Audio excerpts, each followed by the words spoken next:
stay off the drugs. Because, I don't know what you're taking, but I could use some in my car. I'm taking whiskey. This episode sponsored by Tomatin Whiskey. Thank you. I don't know that. Is it good? It's very good. It's very, very good. It's a fine choice. We are actually broadcasting from a less oppressive Melbourne this week. Of course, you don't technically live in Melbourne, according to the authorities. No, I'm rural. Fortunately for you, but businesses are reopening in Melbourne. Bars, cafes, restaurants. Apparently, there were lines at Kmart to get in. You probably would have experienced some of this in your world being a retail employee. I did not experience the lines waiting to come in or the tears of joy. I experienced civility, which is very strange considering the pressure build up before places were open, and especially. We're opening up into the Christmas season, so I was expecting people to be mad and crazy, but they were sort of like, "Oh, I'm so glad you're open. This is lovely, isn't it?" Like, yes. Have we learned a little bit of humbleness? It'll pass. It'll pass. Oh yeah. I'm expecting the fangs to come out over the weekend. I'm going to say we are, of course, because we are now open. We are now able to get on the beers. Get on the beers. I loved that fake picture of him having a line of Coke. I'm not gonna for our international and interstate listeners. I probably wouldn't make a lot of sense at the at the start of the whole thing. The state's premier, which is I guess for an American would be called their governor, said now is not the time to get on the beers. And so it sort of became a catchphrase there for a while, to a point where the other day when he announced restrictions were coming down, I think the first question someone asked him is, does that mean now is time to get on the beers? I do have a Get on the Beers t-shirt somewhere. I just don't know where it is. It seems appropriate. But it's fine. The only thing that's a bit annoying is that we're just talking off air that cinemas are not included in the roadmap to reopening. Which doesn't make any sense. So, as I said, restaurants and cafes are allowed to open now, I think. So, I'm going out for dinner next Thursday for my one of my other little projects is steak nights, where we go around reviewing steak nights in Melbourne.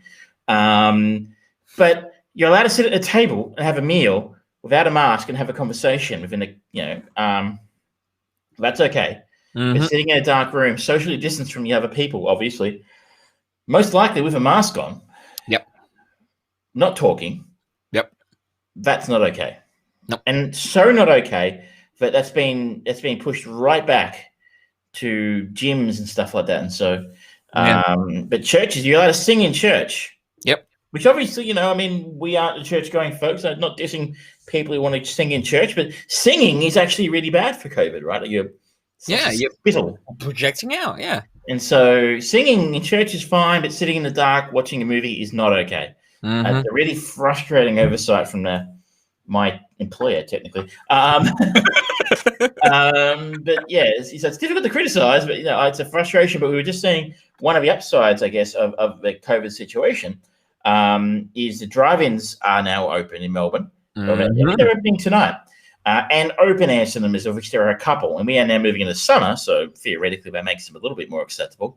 But you've got some real classic movies coming out again at the few movie displaying institutions around the drive-ins. So I have tickets to go see The Matrix at the drive-in on Monday. Also playing is Michael Keaton's Batman, Starship Troopers, The Big Lebowski. I'm actually really enjoying. I'm liking this. I'm liking the trend. It's great. I wonder if it's going to be like almost drive-ins are going to be kind of become the retro cinemas in a way, because the other cinemas are going to obviously want to go, let's get those Disney branded products back in. Let's get Marvel. Let's get Warner Brothers, all of that stuff. But I think they go back to, they're showing first run movies, the Trolls movie, the new Russell Crowe movie. Are playing at the drive-in and stuff. So once there's new shit to show, I'm sure they'll show it. I don't know. We talked about this a couple of months ago, where Jaws and Jurassic Park were fighting it out for the number one spot at the US box office. that's Such a kind of tough time for Steven Spielberg. I Oh, know. I'm sure he still gets money. of course he does. But does he need it though? Is the question. But it's I think we're gonna. The upside is we're gonna probably be in this kind of situation for a while. We've talked a few times about the fact that there's no new product coming anytime soon. The next new product that might come out is Wonder Woman 1984, which apparently Warner is still committed to releasing this year, but we'll see if that actually happens. James Bond has been pushed back to next year. Yeah. Black Widow has been pushed back to next year. All those productions that were in the in the pipeline are now 6 months behind. Yeah. So we'll take a while to catch up. So when will American cinemas reopen? They've had their biggest week ever in COVID cases. So depending on what happens in the election next week, but I'm what I'm thinking is that we may not see a lot of new product until US cinemas are open, which obviously is the biggest market in the world. I mean, are they going to release a Black Widow in Australia and Japan and New Zealand only kind of thing? Well, you're going to be talking about it a little bit later. They had the semi-stealth release of the Borat sequel on Amazon Prime, and I was reading an article today that it took huge numbers in the first 48 hours of it being millions, yeah. And Mulan got released on Disney Plus to very successful results, apparently. I've heard the opposite, actually. Well, there you go. We've got the spectrum covered for you all. I don't know. I had a lot of people who were upset that they had to pay extra to watch it, which I think is a shit deal by Disney. I agree. I mean, unless it's sort of like you're paying to buy, but for one movie that you don't even know if you want to have it for forever, that's a raw deal. I don't know. I really don't like. I don't think I would. I don't subscribe to Disney Plus, and I can't think of a movie that would make me go an extra $30 on top of the money I already paid. I will pay an extra $30 just to watch this for a couple of days or something. Do they own it? Do you own it if you pay $35? I don't know. I don't know, and that's the thing. It is one hell of a price hike as well. I mean, you can legitimately just buy it from other platforms for less than that. And I just don't understand how or why. I mean, Disney Plus definitely has got the market cornered for nostalgia, because if you want any of those Disney things, there's only one place you can go now. Yeah. That's their bread and butter. They're not exactly pushing out lots of new content for it. They've got The Mandalorian, which obviously is a lot of people are very much looking forward to. But other than that, that's kind of their thing, right? That's the only real notable thing I can think of. It's actually come out on Disney Plus apart from Mulan. Yeah. I mean, I wonder if the Black Widow movie could end up going in there if the COVID cases keep going bad over in the US, perhaps.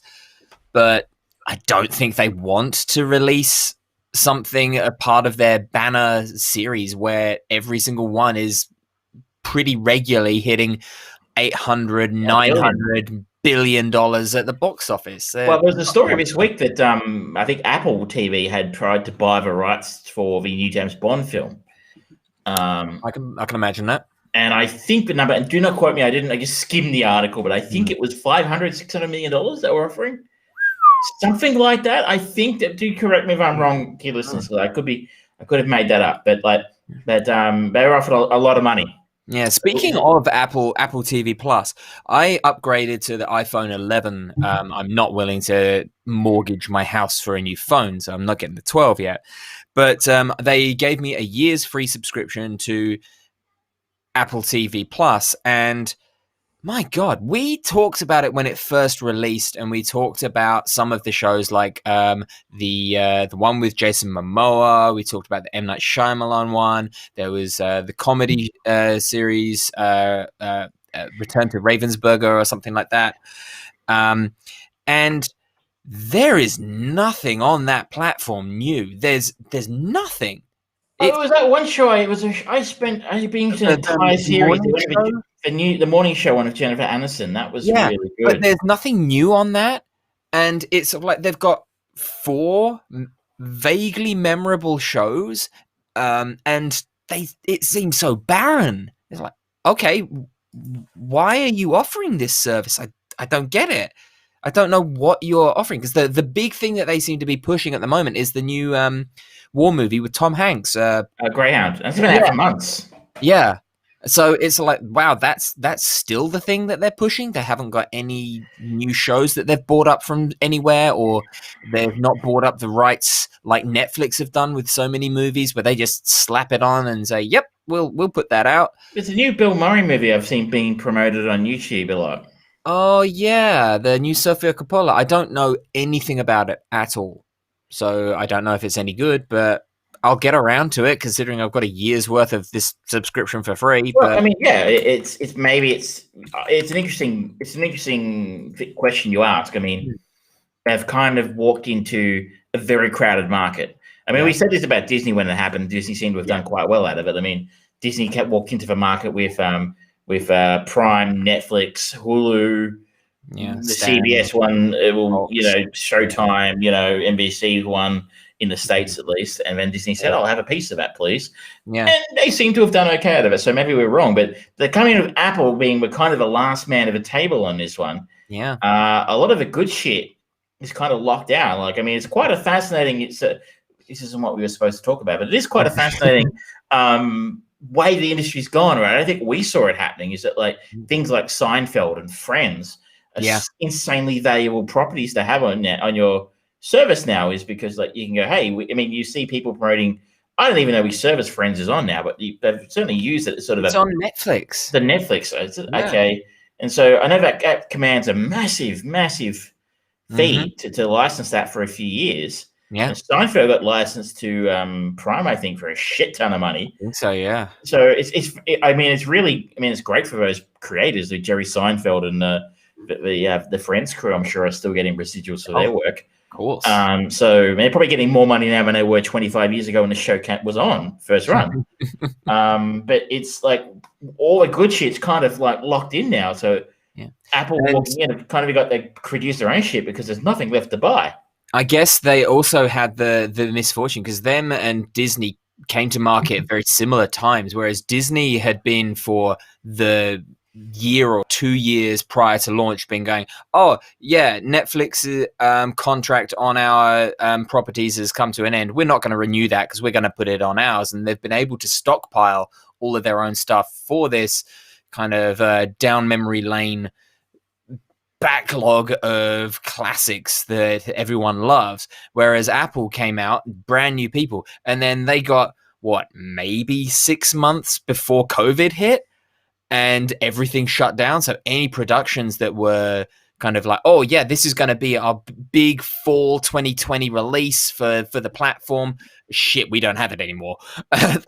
It's bad timing for them as well. And Disney are kind of they own a shit ton of IP. Like they basically stockpile IP. Yeah. So I mean, while obviously they had to share it, selling it out for a while, they obviously had a long-term plan to bring it all back in-house. Of course. And like they can go, well, we're going to make a Star Wars TV show because they own it, right? I'm going to make an Indiana Jones TV show. They own it, right? We're going to make a shit ton of Marvel TV shows. They own it. Yeah. Apple don't have that kind of background in IP. Obviously, Apple do a number of things very well, though. We've had this discussion before. Like, I have this discussion quite regularly. I don't understand why people lock themselves into that ecosystem because I don't like it, but each their own. But they make great hardware, right? It's good stuff. Yeah. And they change the game in phones, in online music, and apps and stuff. I mean, they've just been at the forefront of so much shit over the years. But TV always seems a strange place to feel, a strange feel for them to want to play in. Yeah, I always thought that before they went into TV, they were going to go into video games. And, there's so many times, especially when the Nintendo Wii U, first year or so of that, when it was really, really bad, people were kind of saying, oh, I can't, Apple must be knocking on the door of Nintendo's going, hey, yeah, want to partner up with us and we'll help create the next console, blah, blah, blah. Obviously, Nintendo do what Nintendo do, and they bounced back and they did something different to everyone else, and they made a success out of it. But that just kind of made more sense to me, especially with the pairing of the unusual twists and turns that Apple have done with products and their design and things like that, and the quirkiness of Nintendo. That seems more of a fit than the Hollywood machine. It's interesting. It's like I think Apple people have a very limited though memory lifespan of Apple because they've kind of been on a hot streak for a while, right? They had the iPod, then they had the iPad, The then iMac. well, no one really gives a shit about their computers. They've always been okay at what they do with computers. It was the iPod, They were iPad, popular though. maybe sort of, but like Colors and things like that. the real game changer though was their mobile devices, the iPod, iPad, iPhone, iTunes, and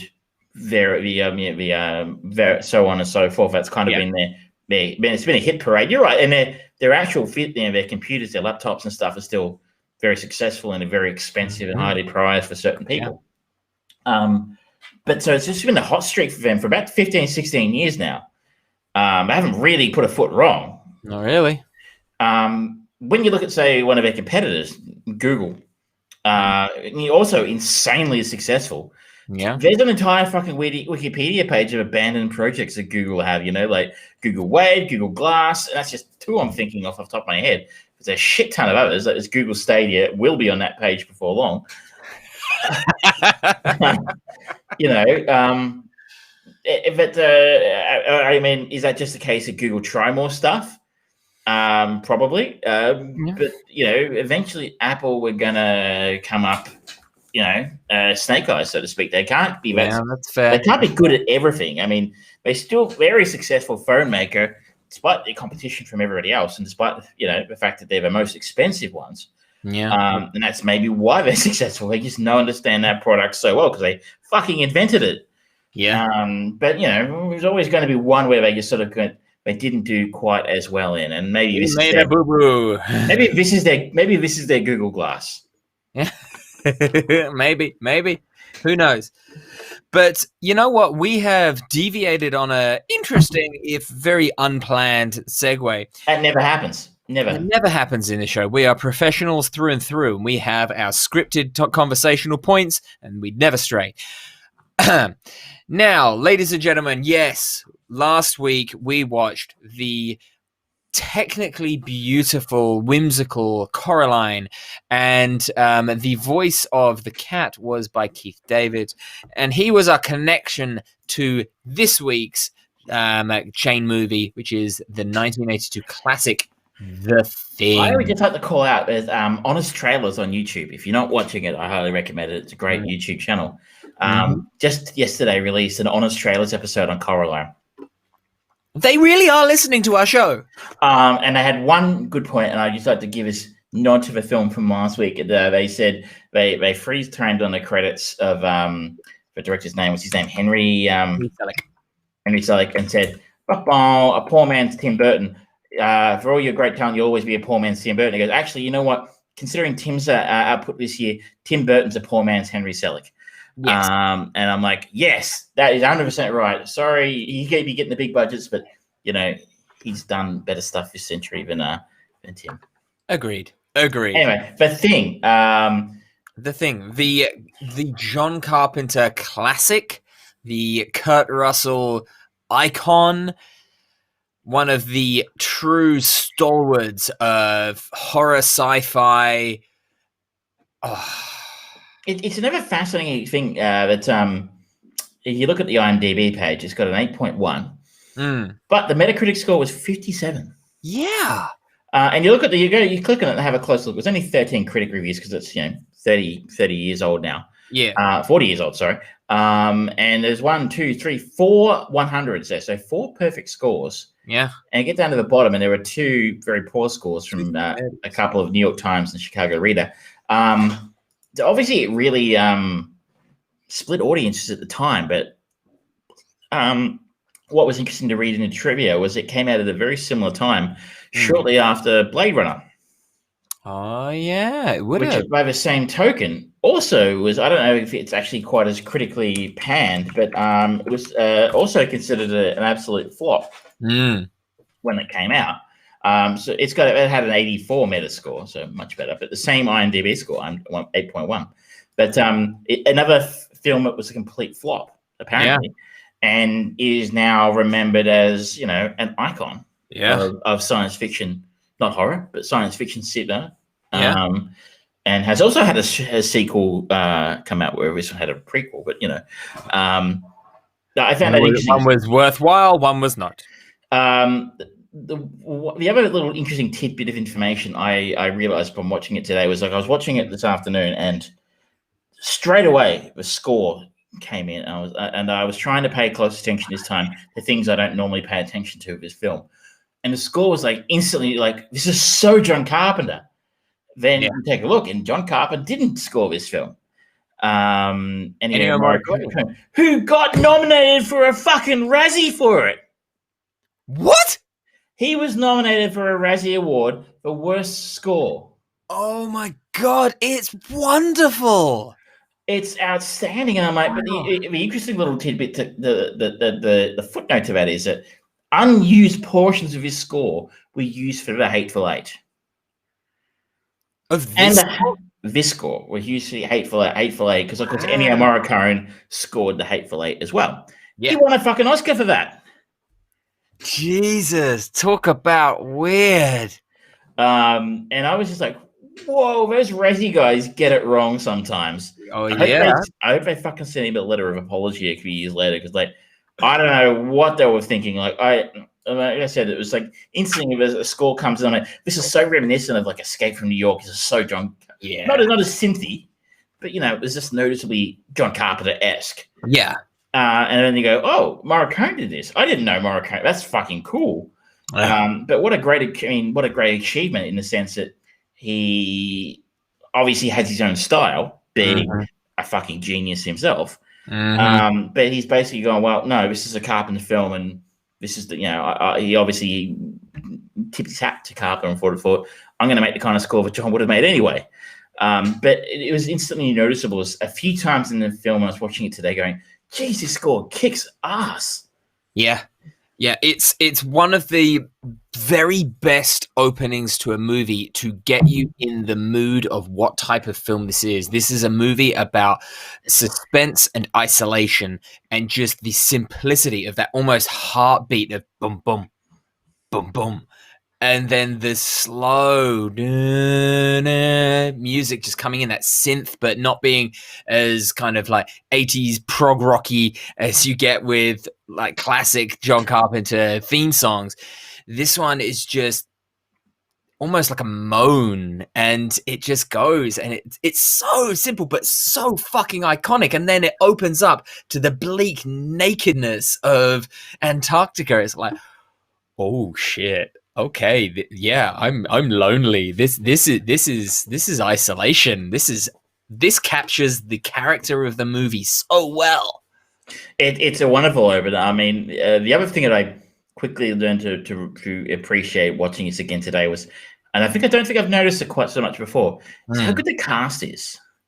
Oh my god! Not quite aside from the fact the acting's amazing, but just the casting themselves. So without them saying anything or doing anything, just the cast look like the kind of guys, I imagine, who would be occupying a Antarctic outpost, right? They're not. Well, that was part of my problem, maybe, with the 2011 film, apart from the fact that it was boring. Apart from Mary Elizabeth Winstead, who is, I think, the show's favorite actress. Yes. Even she was even good in Birds of Prey. No one was good in Birds of Prey. Yep. But everybody in that film was good looking. Yeah. They're like young and they're handsome and so like healthy physiques and things like that. Whereas you got like, and the fact that all of the characters kind of came in so good, and they just had their own little quirks that's like, yeah, I can believe that. I mean, the chef rolling around on roller skates, and the other pilot who's just rolling a doobie and talking about chariots of the gods and things like that. They're fully well-rounded characters. There's like, yeah, I believe that guy has been there for just a short period of time, but he's done it before and he knows what to do, and he's sick and tired of it. It's just, and I feel like the characters tell stories just by the way they look. Yeah. And their outfits and stuff, like that big hat that Kurt Russell wears. Yeah. It kind of says something over the fact that Windows has that denim jacket he wears over time. It looks like kind of like a motorcycle jacket. Yeah. And it kind of like, just the way they look tells me a lot about them. It's like generic scientist dude 1 and generic good-looking scientist dude too. Yeah. You know, they look like, and you know, then there's the older guy. I forget the character's name, but he's got the white hair and he's got the almost military style outfit he wears all the time, and you know, again, that kind of reflects his character, and straight away he doesn't need to say anything or do anything, but the way he looks and what he's wearing tells you something about that character, and you kind of feel like you start to know that character without them actually having to say or do anything. And I kind of think that really helps build these help sort of build it up and build the story. And but obviously it's an incredible script as well, of course. But it's also quite sort of very instantly recognizable. Oh, that's the military-ish kind of dude. And there's you know, the Windows is a service revolver. Yeah, just do some discipline around here, you know. And none of the movie stars apart from Kurt Russell. Yeah, I mean, even Keith David, he is a known character, but he's not a superstar. The Kurt Russell is, and he's one of the very, very few people who has managed to successfully transition from child actor to a successful leading man to one of the stalwarts of aged actors out there. He's still fucking amazing. Even he was playing Father Christmas on Netflix. Jesus, he's good in that. I didn't see that one. He's actually good at it. Well, you and I a couple of years ago, we went and saw The Hateful Eight. It's the second mention of it, but like we saw it at the Astor here in Melbourne. And instantly watching it, I'm like, this is the thing. I hadn't read, and when I knew Tarantino, being the fanboy I am, I don't read anything about it. I don't read reviews. I don't listen to podcasts. I just can't put my head down until I can see the film and make up my own mind about it. Because I just want to drink it all in. But as soon as I saw that film, I'm like, this is the thing. Yeah. This is the thing in the Old West. And then you look into it, and Tarantino made them watch it. And Morricone used, like I said before, music from the thing. And it's like, of course it was the thing. And, you know, it's such an influential story. But even 35 years later, you know, possibly the most influential director in Hollywood is remaking it. Yeah. Yeah. But, I mean, come on. What is The Hateful Eight except isolationism in a frozen wasteland where no one trusts anyone? And he even cast Kurt Russell in it again. Yeah. And it's like, okay, you know what? Let's just review some of the best movies about isolationism. Oh, yeah. The Thing. Done. Thank you. And the whole finger pointing thing, you know, pointing your finger at everybody else. Like, who's who? Who's on my side? Who's really? No one's really what they say they are. Yeah. In The Hateful Eight. And, of course, that's the classic hero. I mean, I don't know too many other films that do as well. Of like, you know, you don't know who's who. Not only whose side are people on, but who are the real people. Yeah. As usual, we should probably take a step back. There might be somebody out there who's not seen this film before. It is about a penguin that gets lost in Antarctica, meeting an unknown entity. And then it decides, you know, it learns a lesson about friendship along the way. It's a heartwarming tale. Absolutely. Everyone survives. And the song and dance numbers that are die for. Oh, they're just delightful. I mean, neither of us are really musical people, but come on. It's like, I'm a Real Person. Classic song. Classic song. Let Me Go is a great song. Yes. Become With Me. There's just too many to name. I would enjoy a crossover between Happy Feet and The Thing. That I would pay to see. Well, in that case, let me introduce you to Pingu's The Thing. It's a thing, and it's amazing. It's fantastic. So a research team in Antarctica is hunted by a shape-shifting alien that assumes the appearance of its victims. That's pretty much all you need to know. Yeah. The only person you've ever heard of probably in it, as we sort of said, Keith David, who of course he was in Coraline last week, and you'll recognize his voice more than his face, I think. Yeah, I think that's where I know Keith David from most. I mean, he did the voice of Dr. Facilia in The Princess and the Frog. He did, I think he was the lead gargoyle in the old Gargoyles animated cartoon series. And he's just a cool voice. Yeah. We talked about it. Oh, he was the president in Rick and Morty. Oh shit, yeah. Was. in a couple episodes. He was in Adventure Time, Teenage Mhm. Mutant Ninja Turtles. Really sort of recognizable voice. Wilford Brimley. You'll Yep. probably recognize if you're an old school movie fan. Mhm. I think he was in Cocoon, wasn't he? Yeah, he was. And of course, he was in the famous Diabetes TV commercial. He was. But the rest of them, as I sort of said, what I enjoy about it is they look like real people. Yeah. And I guess the other thing we should probably talk about is the special effects, because this is one of the great special effects films of all time. Practical effects, yeah. Truly a masterclass of it. I mean, the two, and this is one that I really wanted to go back to, is An American Werewolf in Paris. This movie and American Werewolf in Paris have got two of the best monster transformations put to screen. They're phenomenal. They are painful. They are raw. They are visceral. They are real. And it's aged a little bit visually now. Looking at it, you kind of go, come on, you can see that's a model that's kind of oozing apart. It's like, yes, but it's fucking terrifying nonetheless. Apparently, John Carpenter, when he made this, he wanted his monster to be. He absolutely wanted to avoid the possibility of a monster looking like a man in a rubber suit, which apparently he didn't like about Alien, which is surprising because Alien's amazing. Well, when you think about Alien, though, in the first Alien movie, there's maybe two very quick shots of where you see the full creature, and those are the weakest of the shots. Everything else is kind of close-ups of that xenomorph head or the arms or the tail. It's, show less and it's scarier. And he certainly pulled that off. The effects in this film were done by a guy named Rob Botton, who was 22 at the time of making this film, which is quite remarkable. He's worked on a couple of little things you might have heard of, called RoboCop, Total Recall, Seven. Nothing of note. No classics there at all. No. Mission Impossible, Fight Club, Game of Thrones.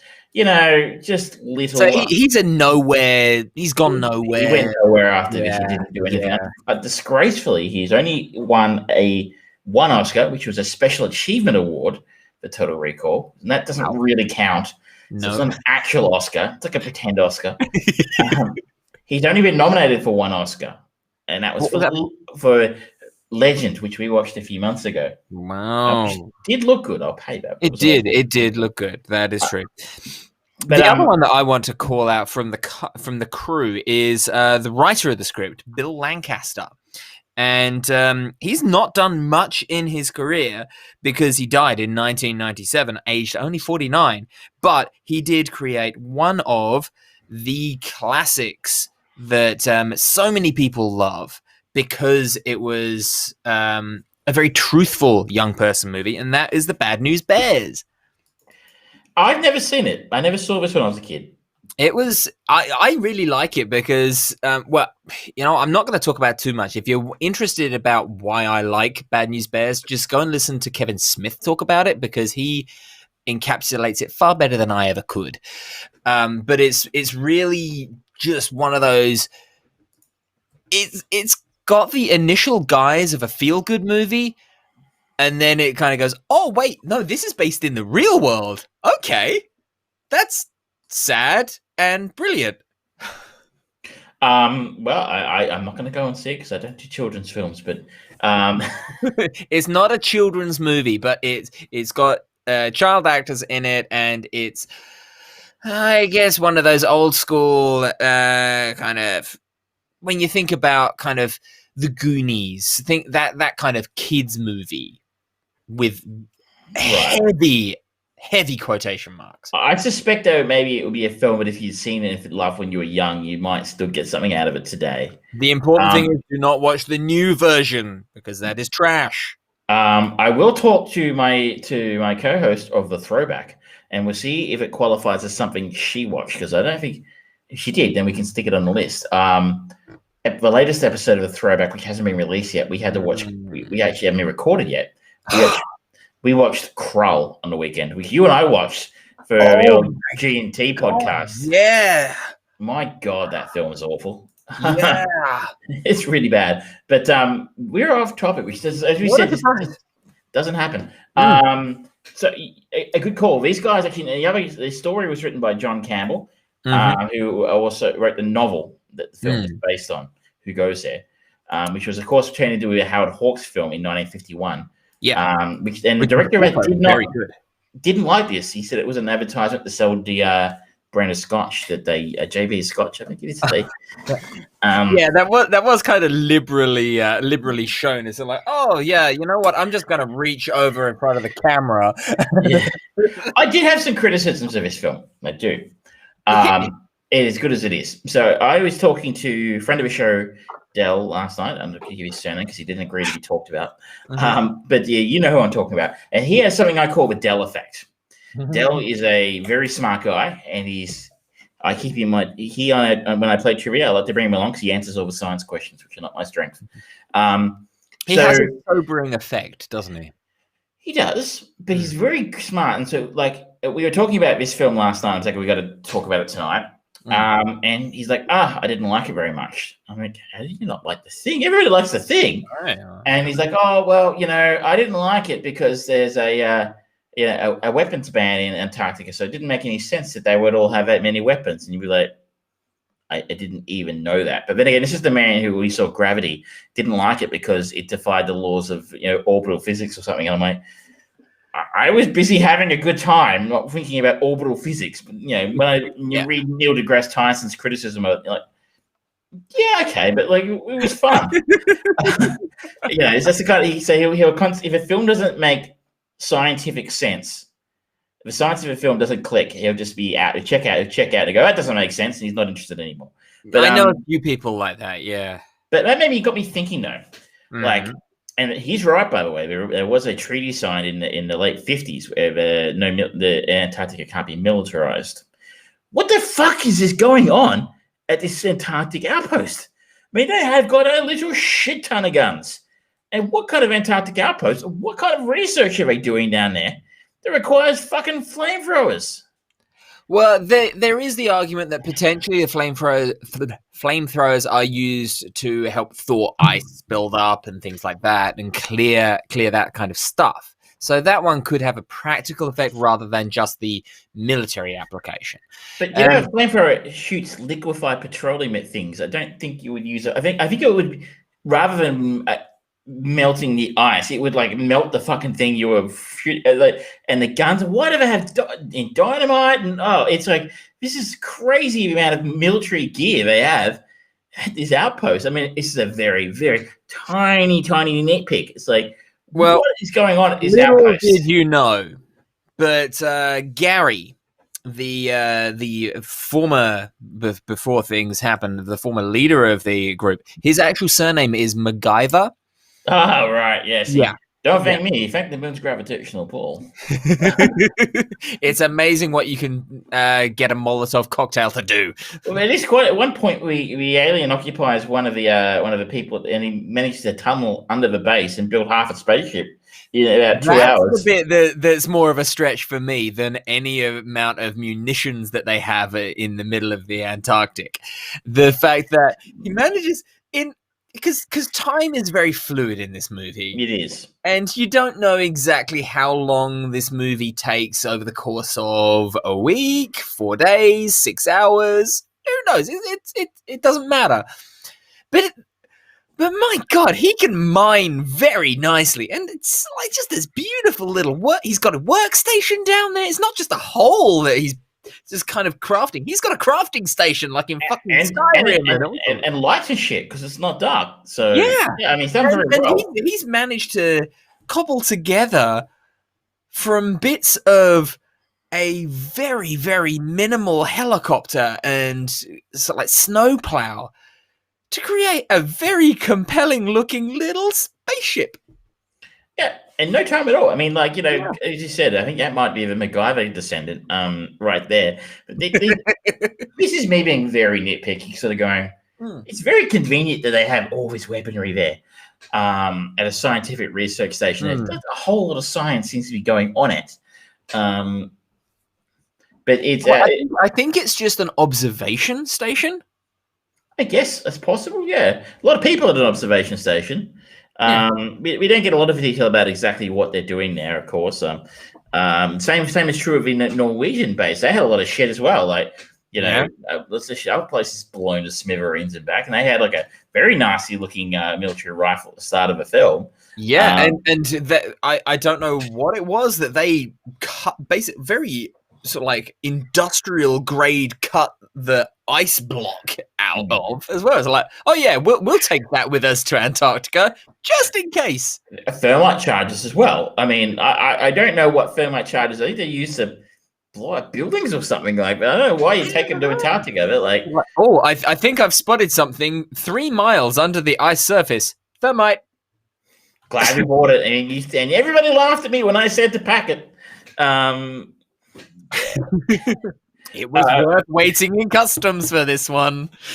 It's back to the special effects for a second. One of my favorite lines in cinema anywhere is where one of the aliens' head pops off the body and grows legs and wanders across the roof, and then to one of the characters to turn and go, "You got to be fucking kidding me!" Yeah, it's just so good, and it's narrative storytelling of the creature's abilities, because all we've seen to that point is it do its weird tendril thing on the huskies, and that was brutal and horrible, and the fact that it was literally just dissolving these huskies and seemed to be slowly pulling them into itself.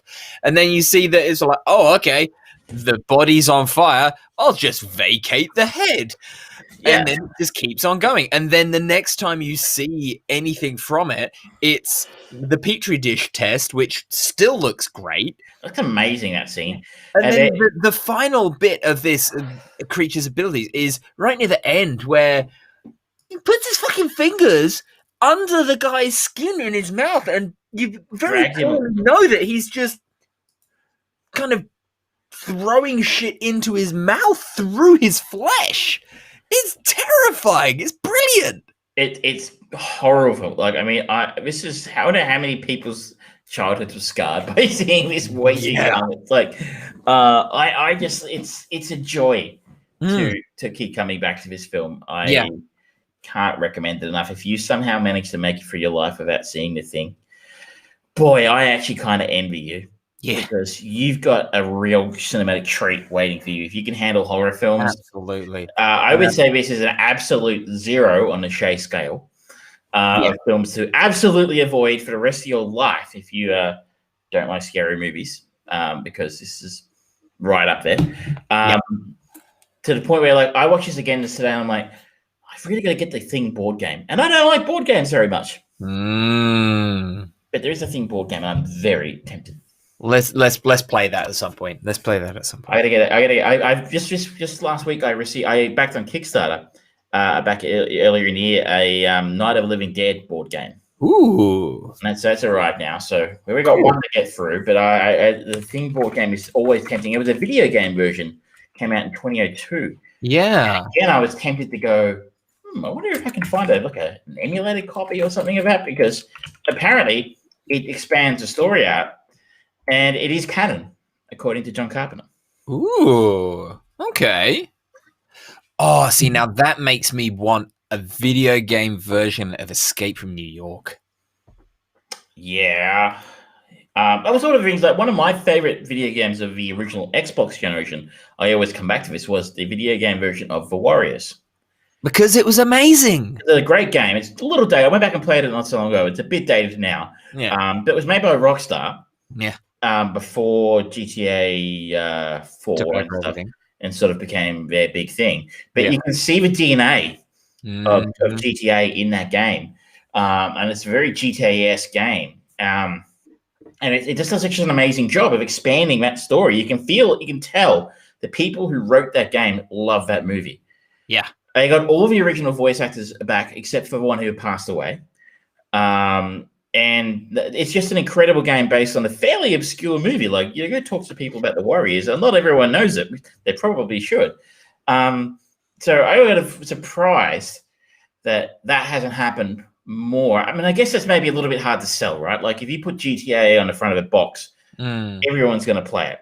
But I mean, maybe if you put the Warriors on the box, you put the Thing in the box, that's probably not as marketable as a game based on the Avengers. True. But I was I hope they come back to it one day, because I thought it was a wonderful way to tell a lot more of another part of that story, which we saw in the film. Yeah, there've been very few times when these movie times have actually been good and worthwhile. Like, apparently The Thing is good. There's a couple of the Matrix games that were actually pretty good at expanding that and kind of taking it and going in their own routes and sort of like giving you a unique experience. One of the classic stalwarts of yay, it was a licensed game that was actually good is the Nintendo 64 GoldenEye, which was fucking amazing. I loved it. That was less about the story, though. That was more about the fact that it was a wonderful first-person. It was absolutely right. a step forward in first-person shooters. Like it was that no one had done that before them. Well, I mean, you think of Doom and Duke Nukem and Hexen and those kinds of things. They were around before. Oh, true. That was with the dual stick controller, so you control the head as well as the body, and that it was. No, it wasn't. Yeah, it was. I played it. I remember you used the dual stick. No, GoldenEye was on the N64, which only had one analog stick, and that was when analog stick was innovative. That's right, but it was the control. What I'm trying to get was, you are right. It was the control is very different. To a very different way of controlling it, because I remember it being thoroughly confused and getting pwned for about 6 weeks before I really got the hang of how to use that character, which is because it became the way everyone does it afterwards. But you're right, licensed games are very rare, and I just like to call out that I'm not going to get the Thing board game because it's $467. Oh! Apparently you can't get it anymore. Apparently they don't make it. So holy shit. Yeah. Unfortunate. Wow. Yeah. We'll find out everything that we need to build our own. That's very disappointing. Anyway, but a real treat to go back to the film, The Thing. Now, you wanted the next 2 weeks. You're going to take us somewhere interesting. Where are you taking us? So next up, we are going to another one of my favorites, another John Carpenter, another Kurt Russell. This is the underrated Big Trouble in Little China, ladies and gentlemen. We watched this again not so long ago recently, yeah? Not so long ago, yes, but it is an important part to get to where we want to go the week after. I think it was like this year, wasn't it? Shh, quiet. But this is the Kurt Russell, Kim Cattrall, Dennis Dunn, James Hong starring classic action adventure comedy martial arts movie, stupid Western meets Eastern stylings, arguably ahead of its time when you talk to Kurt Russell and John Carpenter about this movie's influence on The Matrix. It's just one of my absolute delights because Kurt Russell is so unnecessary to the whole movie, basically, but it's wonderful. He's I agree. It's a wonderful film. I enjoy it every time. And again, let's just hope they never remake it. Oh, please. Yeah, because there's still rumors that Dwayne Johnson wants to remake it. Don't do it. You don't need to do it. Just don't do it. Do something else. But that is what we are watching next week, ladies and gentlemen. It is on Prime Video, apparently. So it should be readily available for anyone who wants to watch along and for us ourselves. Now, Travis, we teased it at the top of the show. You watched Borat 2. I did. It was interesting to see because, it only really became, you're right, you called it a stealth release. Really a stealth announcement that the film even was happening. I mean, we sort of vaguely suspected it was happening. I mean, I remember a story a couple of months ago about Sacha Baron Cohen trolling the fuck out of some idiots at a anti-lockdown rally in the States, and they were kind of figured he was working on something. But nobody knew what this was. Is this another season of the TV show he did? Was it This Is Us or whatever it's called? or is it something else altogether? No one, I don't think, actually was clear that it was a new Borat movie. And that really, I think, only became out in the last couple of weeks, I think, that it was a thing. And I think it was kind of the release of the Rudy Giuliani thing that kind of confirmed it. Yeah. But anyway, so well done to them for keeping it under wraps so effectively. Yeah. And then all of a sudden it just dropped on Prime. I think the idea being that they wanted it out before the election in the US, considering it does display one of Trump's allies in a pretty poor light. But I doubt that makes a great deal of difference to many people. I thought the original was good. I didn't think it was amazing. I'm a fan of Sacha Baron Cohen, big fan of Sacha Baron Cohen. I'm a big fan of what he does. I was a big fan of no secret that both of us were really saddened when he wasn't Freddie Mercury. I still hope they make that movie one day, but I don't like his chances considering I think the band wouldn't license the music. But I remember watching that Ali G show back in the early 2000s and I used to think it was really good TV. Oh, yeah. I think I've talked about it before, but what I enjoy about it was classic humor, British humor, in the sense that he would take a very respectable figure and basically ridicule them without them knowing they were being ridiculed. And it's such a classic British thing to do. And especially with stuffed shirts who take themselves very, very seriously. Yeah. Your politicians and such. And the Borat character was a lot of fun. So I guess it wasn't it wasn't surprising that it translated to American TV. But what kind of got me was they were treating it like it was brand new. I'm like, sorry. We were on board for this 2 years ago. Yeah. We were on board with this with brass eye. Thank you very much.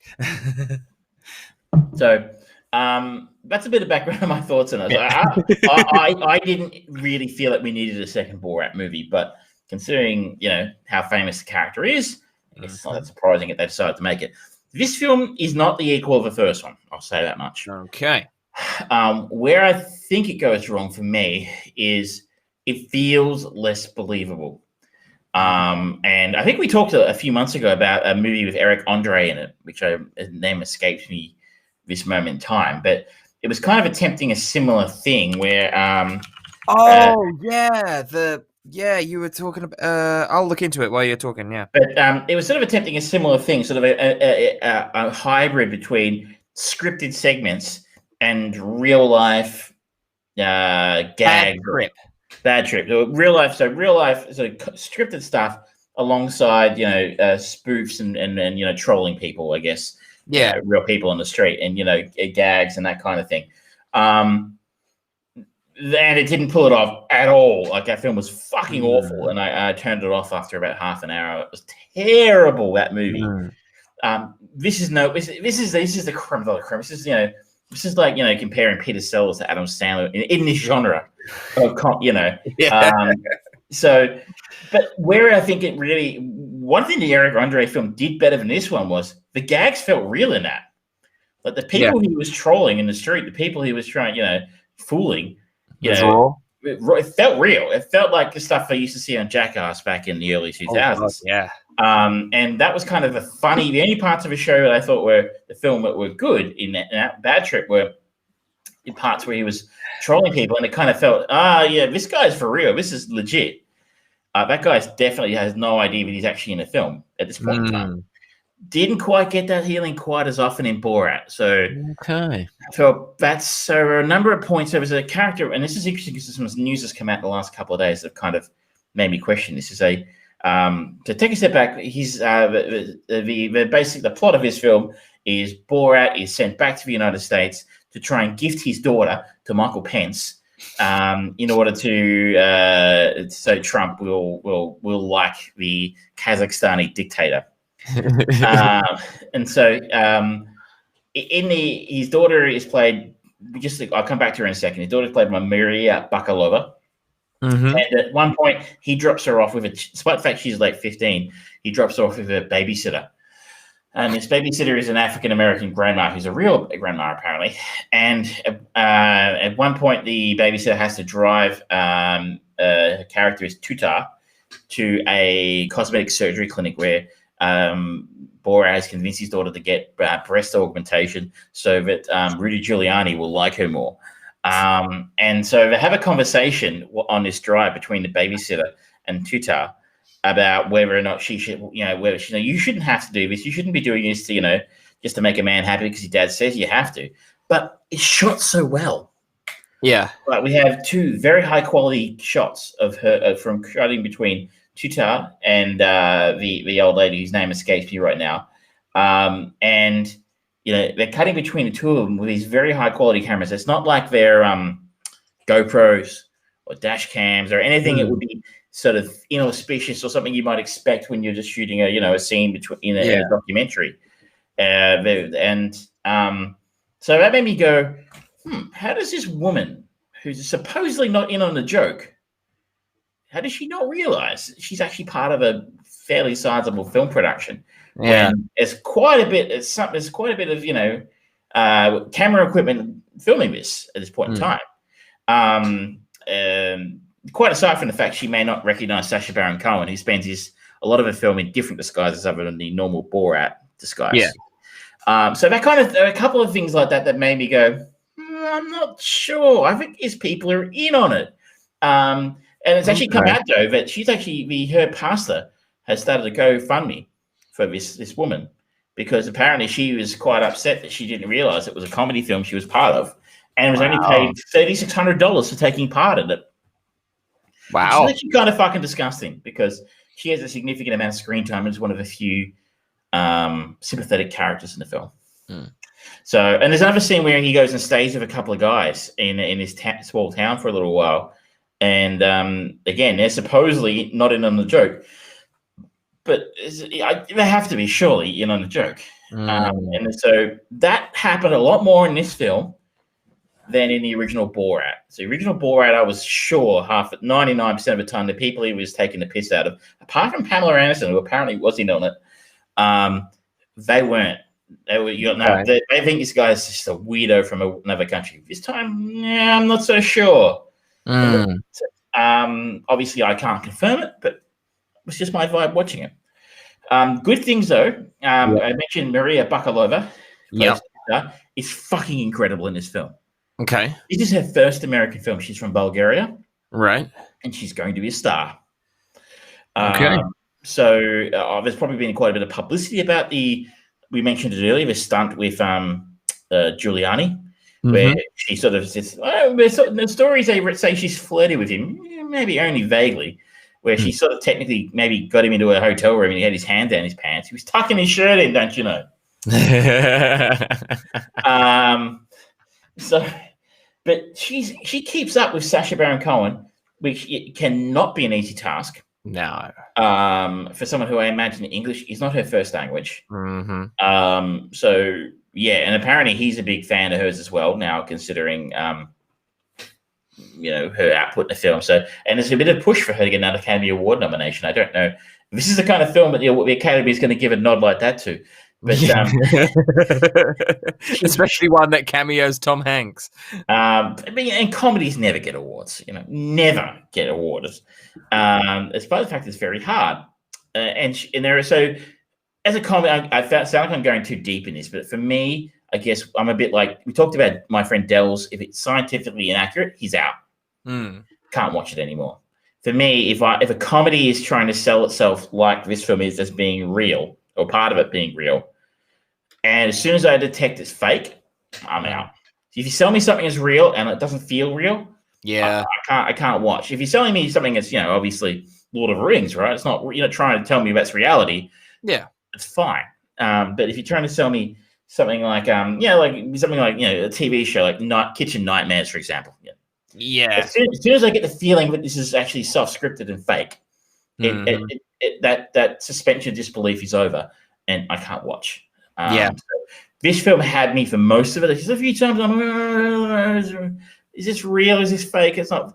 There are some absolute winning scenes though. We've seen what I talked about that popped up in the news a couple of months ago, where Sacha Baron Cohen turns up to a lockdown protest and plays a set as Country Steve, and does some songs like a journalist, what we're gonna do, chop them up like the Saudis do,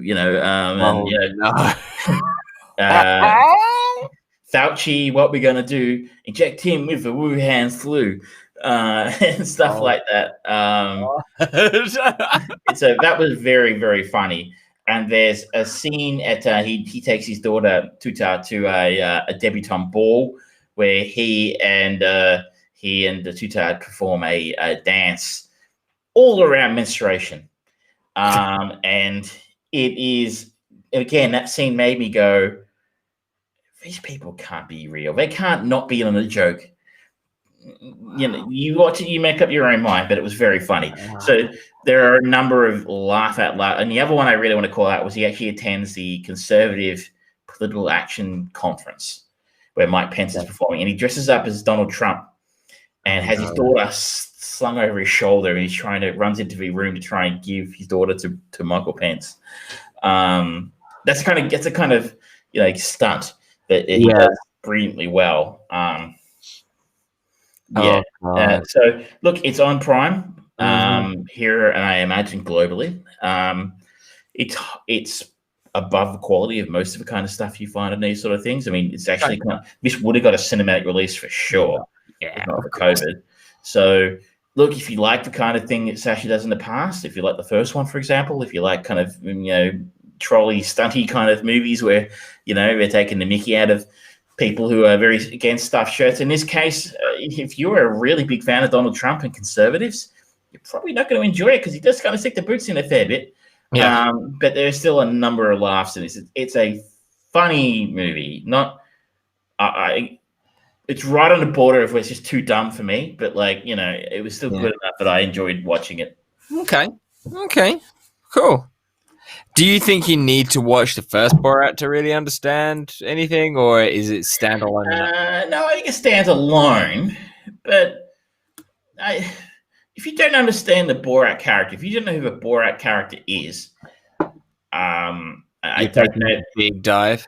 You're going really in the deep end here. I don't think the storyline stands alone. It's not like it's it's not like the Two Towers or something. Previously on Borat. And there is kind of a little bit of that because one of the first things it covers off when he gets to America is, "Now you're very famous and everybody recognizes me." And so it was a scene of him people coming out the street going, "Hey, you're Borat, take a photo, man." And him sort of putting his jacket over his head. And so there's a scene where he goes to a costume shop, a Halloween costume shop, to buy a disguise, in which someone tries to sell him an actual Borat Halloween outfit. It's called the Stupid Foreign Reporter outfit. Oh no! Anyway, I'm sorry, I'm spoiling the jokes. But yeah, so they do cover off the fact that the first one was very popular and he's recognizable. But yeah, I don't understand why you would watch this film if you hadn't watched the first one. But I guess you could get away with it. Okay, cool. All right. Do you want to just touch up on Unsolved Mysteries?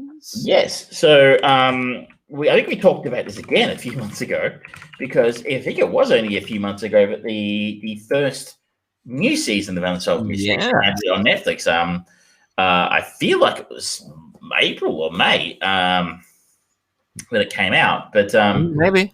Let me just anyway. But season 2 has landed.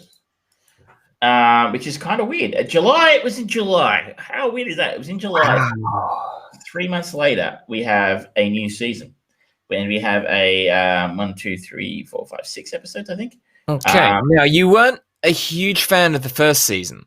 No, I liked it. I did. I really liked season 1. Except for there's one episode right in the middle, and it's interesting. So you go through the first season, 7.8, 7.1, 8.2, 7.2, 5.8, and 7.8. Guess which one is the UFO episode? The 8.2? No, it's a 5.8. So it's these are generally 1 hour sort of in the same similar style to the old show. Yeah, from the 80s with Robert Stack, which I think I've talked about before, is all on Amazon Prime if you want to go back and watch it.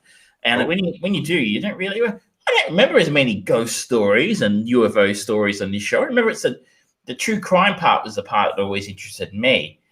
And most of the episodes in Unsolved Mysteries, so 5 of the 6 in season 1, were sort of your unsolved crime sort of style. The first episode was a great one about a guy who had been found that he committed suicide. by jumping off a building, but somehow managed to do one of his super jumps and like managed to jump so far. He went for a roof of a building like 10 meters away or something crazy like that, and he left his shoes on the top of the other building or something. It's a great episode. The first episode of season 1 is fucking brilliant because it's a hell of a story. It's a real unsolved mystery. Well, it's not the cops think it's solved, but anyway, so that's the kind of thing it would normally be about. And then in the middle of season 1, they dropped in the incredibly unconvincing UFO episode. There's a bunch of rednecks. Yeah, well, when I got divorced from my sister one time, and it's you're like, why is it always the rednecks the freaking UFOs visit? Because the aliens know that no one will believe them. It's a cunning plan. Yes. Some episode of Simpsons where they spray Homer with rum and they drop him off a UFO. They'll never believe him. Go ahead, waste your vote. So that was really annoying because I was really into the show. I'm like, what is this shit? It was incredibly unconvincing and it was boring and I didn't like it. So it seems like you and I are two sides of the same coin because I don't remember any of the based on real things episodes of Unsolved Mysteries. I only remember the supernatural ones. Yeah. I mean, I think I maybe blocked them out of my memory because they're just ridiculous. Then I've done the same thing here. So I've watched the first 4 episodes of this season, and the first 3 are all really good and really fascinating sort of true crime style episodes. And episode 4 is about ghosts who visited people in Japan after the tsunami. And I'm like, oh God, so shit. It's just, how does this qualify as anything remotely resembling an unsolved mystery? You're like, the whole time, I'm like, oh, no, I saw this thing. And you're like, well, I think I can think of half a dozen explanations for what you just said. Yeah, but you can't disprove it either. True. Very difficult to disprove things. It's like I watched a YouTube video of a conservative Australian girl who was bitching about getting pulled up at LAX airport. And they told her it was because she left Australia on her Australian passport and signed into the US on a US passport. And they're like, that's sus. Okay. And then like, oh, no one could possibly ever have been watching me sign into my American passport and gone instantly and click the button and gone, oh, it's sus. I'm like, it's done by computers, you idiot. But, yes, I can't disprove it, but I'm sorry, I just popped it in my head as being equally. Two of the most stupid things I watched on telly last week was this idiot conservative girl thinking that someone's sitting there watching the records of a passport scanned at LAX and not a fucking computer. And the tsunami spirit. His name is Philip. I think his name would be Jose. Have you ever met anybody? It's a lot of Hispanic people working at TSA, and what a fine job they do. That is a classic case of westernizing any other culture. His true name is Jose, but they just looked at him and said, "Your name is Philip." Yes, that might happen here.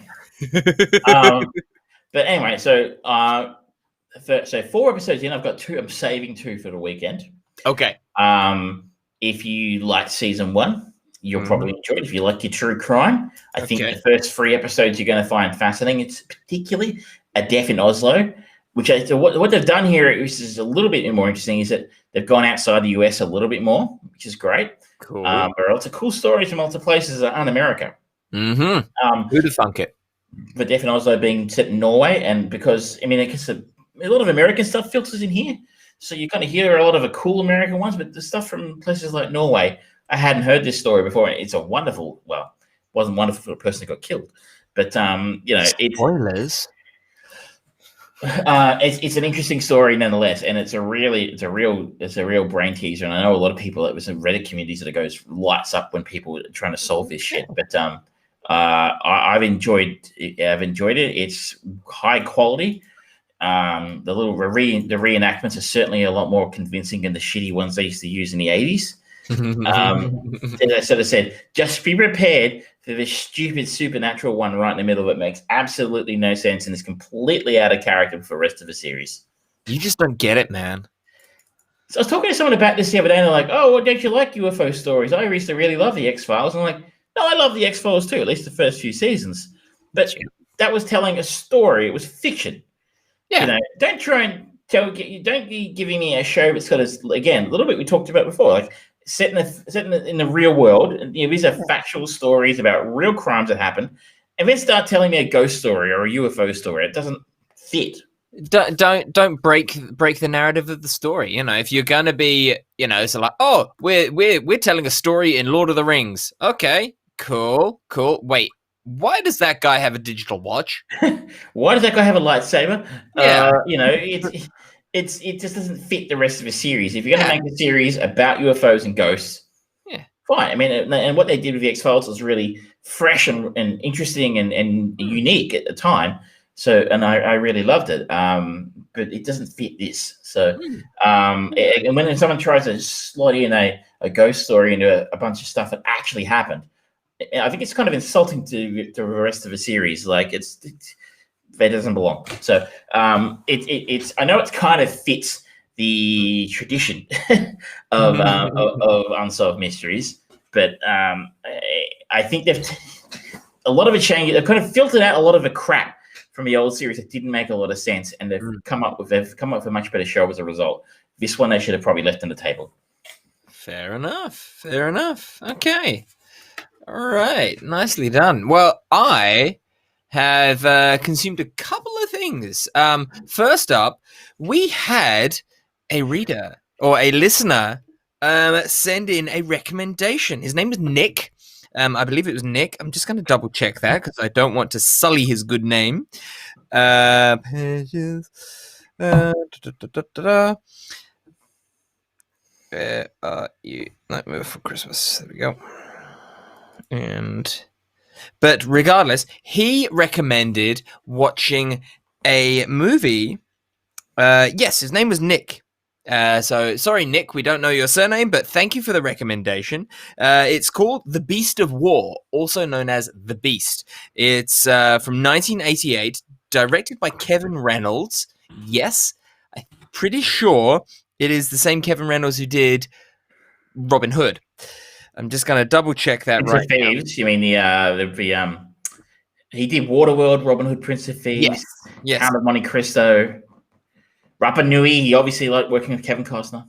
Yep, but this was a movie that I have never ever heard of before. And he said, oh, it's fantastic. Roger Avery, who is a former writing partner of Quentin Tarantino, absolutely loves this movie. And I can see why he loves this movie. And this is a hard movie to watch because it's really fucking brutal. The basic story for anyone who doesn't know, and it's, not a well-known movie, is a Soviet tank and its warring crew become separated from their patrol and lost in an Afghan valley with a group of vengeance-seeking rebels on their tracks. Whew.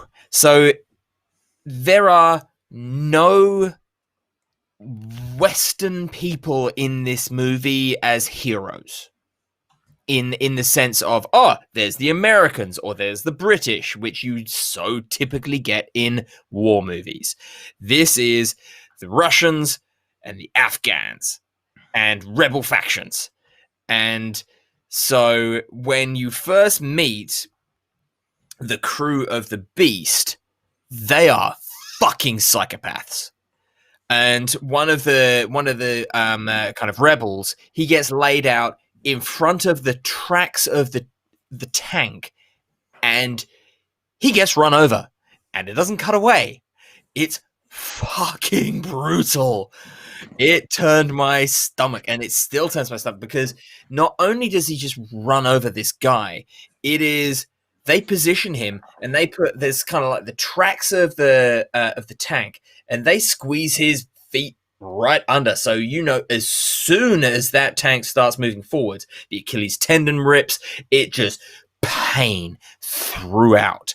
And it doesn't get any easier to watch. I guess you would call him the hero of the movie, is Jason Patric's character, Konstantin Kovachenko. But honestly, there really aren't any redeeming characters in this movie. And I'm not going to say too much about it because, Travis, I think you'll love this movie. It's an interesting story. It's got Stephen Baldwin in it as well, which is interesting. Yeah. And just that I've never heard of it either. Yeah. What an interesting production. Yeah. 88, so still Cold War. Yep. Russians are still in Afghanistan in 1988. They started pulling out of Afghanistan that year and next year. Yep. So what an interesting film to make. In the sense that, like, you know, as you sort of said, like, I mean, who are you going to, I mean, like, and I suppose in that way, then a little bit like in Rocky 3, you might make the Mujahideen the heroes. And you certainly, though, I mean, but there's no Rocky character in there. Sorry, Rambo character. Rambo, did I say Rocky 3? I mean, Rambo 3. Yeah. Rambo, there's no Rambo character there to be your protagonist, your hero, to follow through the story and go, the Mujahideen and Rambo are your heroes. Yeah. I assume the film spent a lot of time with the tank people. It's fairly balanced because Jason Patric's character is, from the outset, he is troubled by everything that his the captain, his name is George Sunza, plays Dasky. He's like, imagine Marlon Brando's character from Apocalypse Now, but instead of attempting to be this enlightened Zen-like weird motherfucker, he just went, you know what? No, this is a Tarantino fucking story, and I'm gonna fucking destroy everyone. I'm gonna brutalize everyone in every way, shape possible. He is fucking cruel. So Jason Patric has got an unusual situation with it, but despite the very American-looking characters, there's no other way of putting it when you've got people like Jason Patric and Stephen Baldwin, where they still look kind of Hollywood classic American actor. There's that kind of sense of the harshness or the abruptness of what is presented as the Russian way of life. You know, that we don't take shit, we don't talk bollocks, we don't have jokes. That stereotype that was populated for so long, especially with things like the Arnold Schwarzenegger, Jim Belushi movies. You know, it's like he has no sense of humor because he's the weird Russian guy. There's a little bit of that to this, but it's done in such a genuine and serious tone. It's really hard to, even when Jason Patric is struggling with the things that he is being forced to do, is like, you're not being forced that hard. It's not like you've got a gun to your head and being told, you either do this to that guy or I kill you. It's, I'm just going to berate you like fuck, and no one else in this tank is going to have your back afterwards, which is a different type of psychological fuck-uppery. But it's fascinating. It's quite fascinating that a film like this got a release. It got funded by a major studio in the US to be made. Like, why are you going to make a story about the Soviets? Afghanistan? Who gives a crap? There used to be a pair of cricketing brothers in Australia called the War Brothers, who Steve Waugh and Mark Waugh. Steve Waugh was the older brother. They were twins. He was slightly older. By minutes, hours. He made his debut, I think, a few years in the late 80s. This is going somewhere. And despite the fact his brother was insanely talented, Mark Waugh didn't get a game for years and years and years. So he made his debut maybe 4 years or so after Steve did. For years. So up until that point, until he got his Test debut in 91, I think it was, his nickname was Afghanistan, because he was the forgotten war. Interesting. So I think it kind of tells you a little bit about the stature of Afghanistan in Western imagination in the 80s. Yeah, that's fair. It's not something at the forefront of our imagination. So why a major studio thought people would be interested in seeing a story about, you know, such an obscure event which isn't involving the Americans at all. Yeah. Well, not directly. They were involved. But quite fascinating that something is actually made. How did you watch it? YouTube. It is available to rent and buy. It's standard definition. There has not been a high definition release of it. It is very difficult to come by. Nick has actually been petitioning the Criterion Collection to try and get them to help re-release this or keep it alive in the modern streaming world. It is nice that YouTube have got it, and in spite of it being standard definition, still looks great. The cinematography for this movie is on point. It is really good. It is hard. It is bleak. It is painful. It is beautiful. The one thing that does do this movie a disservice is the it's going to sound weird to say it, but the atmospheric sound effects. Like, the opening is an attack on this Afghan village, and it sounds so cheap. It sounds so cheap. The sort of like the shells coming in from the tank, the explosions, the women crying and screaming. It doesn't sound right for the impact that we're being shown, and for the story, the visceral nature of the movie that's being shown. It just doesn't match up. After that, it gets better. But the kind of the bigger set pieces, they're missing that bombastic sound base to them, that fulfilled kind of noise, which is a real shame. But I do hope that Nick is successful in his petition. And if you're listening to this podcast, if you're watching now, please go and check this movie out, because it's a really challenging movie to watch. I would rate this as difficulty level close to, but not quite, Requiem for a Dream kind of level. Okay. It's hard to watch for especially for certain people, because there is a lot of physical torture. There is a lot of psychological torture. There is the genuine character complexity, which is very rare in modern society. Even when you compare it, you go, oh, well, this sounds like the sort of storytelling that you get in The Hurt Locker or any of the Catherine Bigelow war movies. It's like, no, not really. You do still have that kind of rallying point of a character that you kind of want to see come good or want to get behind and survive. These guys are generally kind of reprehensible. And it's tough to watch it, but it is very worthwhile. It is very, very good. I do recommend watching it. I did meet someone once in Russia who fought in the war. Yeah, okay. Some fella flew helicopters. Okay. Didn't have many nice things to say about the Afghans.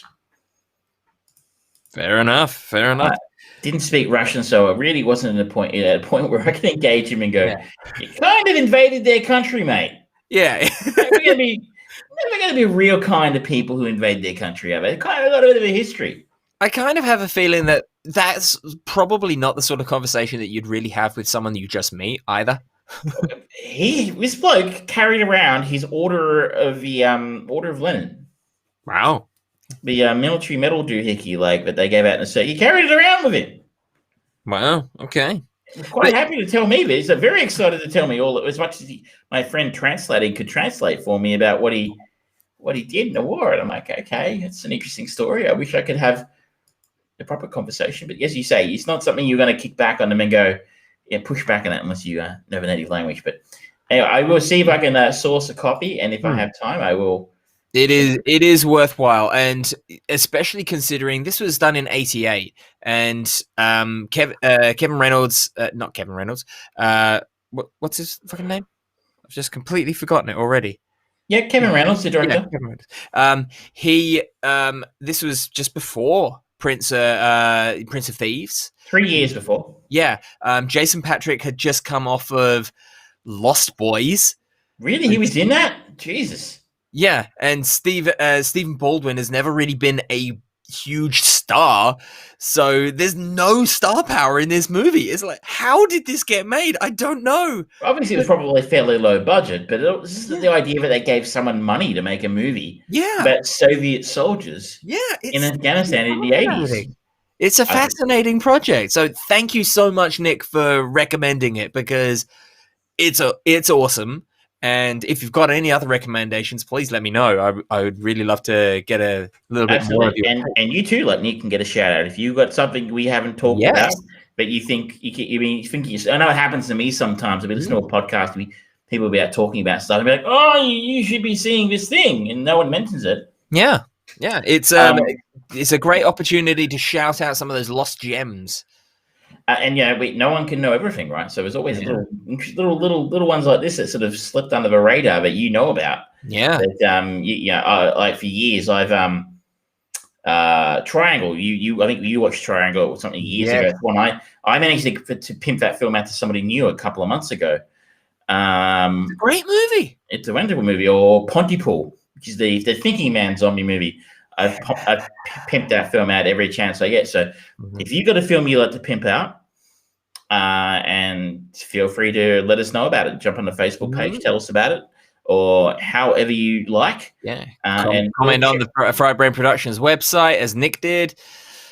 Yeah, it's great. Now, the last thing that I want to quickly talk about, because I haven't finished watching it, is the new anime show on Netflix called Blood of Zeus. And as the name suggests, this is set in ancient Greece. And it follows one of the many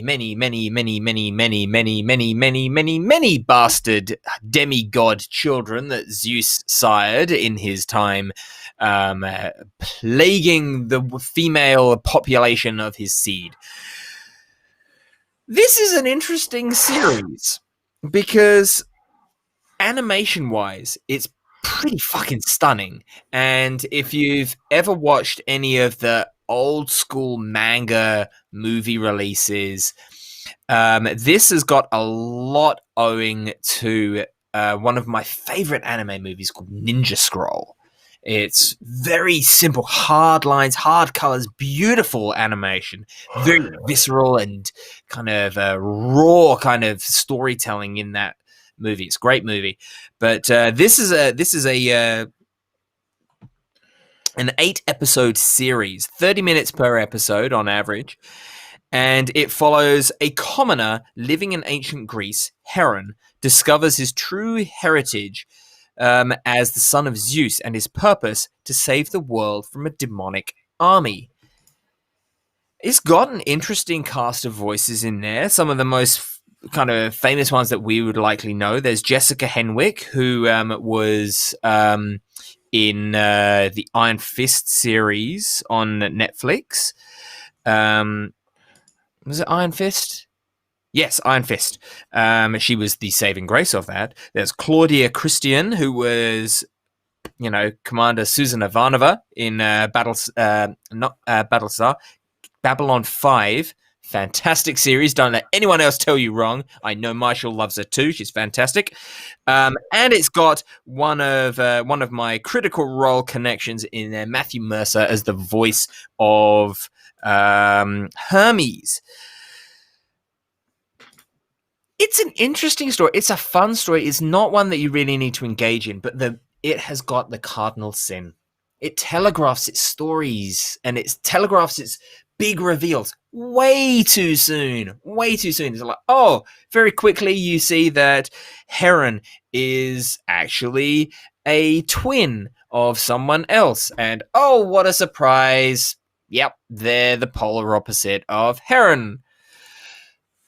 Didn't see that coming. But it doesn't even try to play these things off as big reveals, or at least it doesn't for me. But it is an interesting story. It's a compelling idea. It prefaces the whole series by saying that ancient Greek stories were a very oral tradition, much like Aboriginal storytelling and things like that, and very much the native speakers of many countries. Like you think of the Native Americans and I think any society that didn't have writing. Yeah, it's Greeks did, but yeah, but it was they're talking about how it was so many of these stories got lost or twisted in time, and this is one of the ones that got lost in time. So they kind of divorced themselves from the stories that you probably have heard about involving Greek gods. And in that way, it gives itself license to reevaluate many of the personalities and characteristics of a lot of the gods. And why would you want to, shackle yourself to a story that's survived for, thousands of years and still popular and remembered today when you could come up with something completely new from a couple of talentless American hacks who actually probably don't really understand Greek mythology? But that actually makes a lot of sense rather than, well, as someone classic who studied classical civilizations, Greek and Roman, for many years, there's a lot about subjectiveness. So, that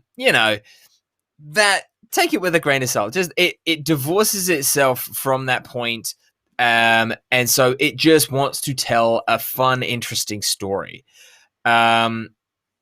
So it's great that they do that, and the story is fun and engaging. It's along the same veins as I reviewed some of the Castlevania stuff that came out on Netflix last year, I think it was at this point that I last watched it.